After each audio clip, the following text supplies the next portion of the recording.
Ne quittez pas car dans un instant, nous allons prendre l'intervention de notre invité du jour qui n'est nul autre que Joseph Abel Botea.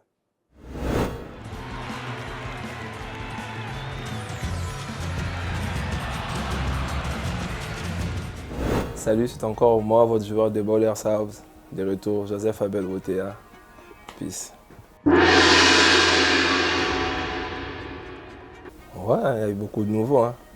Il y a eu beaucoup de tempêtes pendant le championnat. Bon, c'est des trucs à raconter. Ben ouais, il y a eu de nouveaux. Ok, d'accord. J'ai eu à me préparer, bien sûr avec mes blessures, mes petites bobos et tout. Ben, ça ne m'a pas du tout dérangé, je dirais.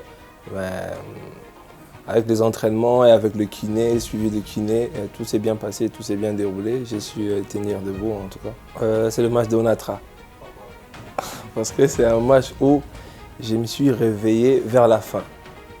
Parce qu'on attendait plus de moi, parce que bon, le sport c'est un jeu collectif, mais on attendait plus de moi dans le sens où je devais donner un exemple à mes coéquipiers. En quelque sorte, je suis un leader et je dois montrer le chemin. Et c'est un match qui était compliqué pour moi, que ça ne m'a pas vraiment plu parce que je me suis réveillé vers la fin et j'ai su quand même tenir et on a su faire tomber Onatra collectivement et c'était ça. Je pense que c'était un manque d'échauffement.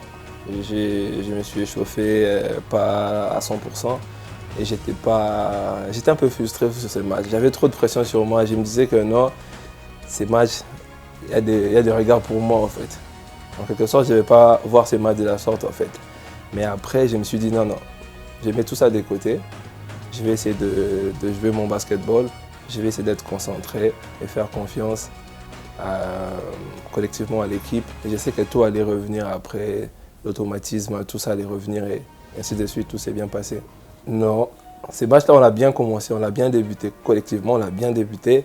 Et c'était un moment fort pour tout le monde, parce que c'est tout le monde qui a brillé ces matchs-là. C'était collectivement, c'était l'effort personnel de chacun.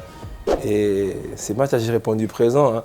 J'ai répondu présent quand il fallait, quand je pouvais le faire en tout cas. J'ai su répondre présent et on a su faire tomber l'équipe Foucache grâce à notre collectif et grâce au coach aussi.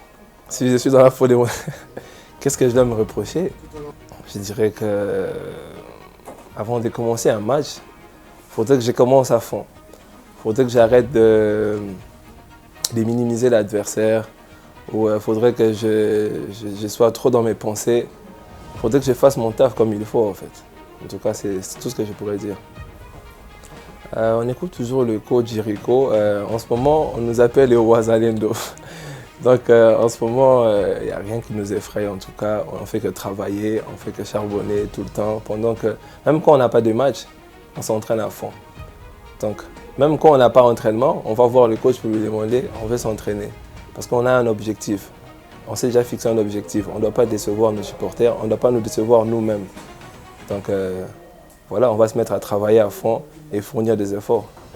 Exactement, c'est ce que je suis en train de te dire tout à l'heure. On essaie de travailler, on essaie de se donner à fond et on sait que la boule c'est pas facile.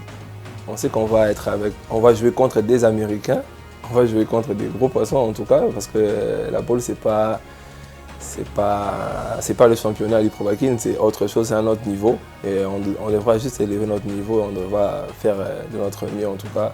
Mais je pense qu'avec le travail, avec beaucoup de choses administratives, ça va se faire et on pourra y arriver, hein, pourquoi pas. Ben, j'ai dit qu'à la Coupe du Congo, on va rencontrer des humains comme nous. Ils s'entraînent comme nous, ils respirent comme nous. Alors je vois, bon, d'un côté on respecte l'adversaire, mais après je me dis, on va jouer des grosses équipes aussi qu'on ne connaît pas dans les provinces. Mais après, on peut s'adapter, on peut fournir nos efforts, on sait de quoi nous sommes capables en tout cas. Et je rappelle encore, nous sommes les Wazalendo, en tout cas on va essayer de tout péter.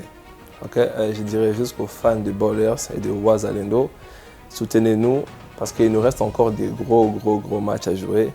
Et on va continuer à travailler, on va continuer à se donner à fond.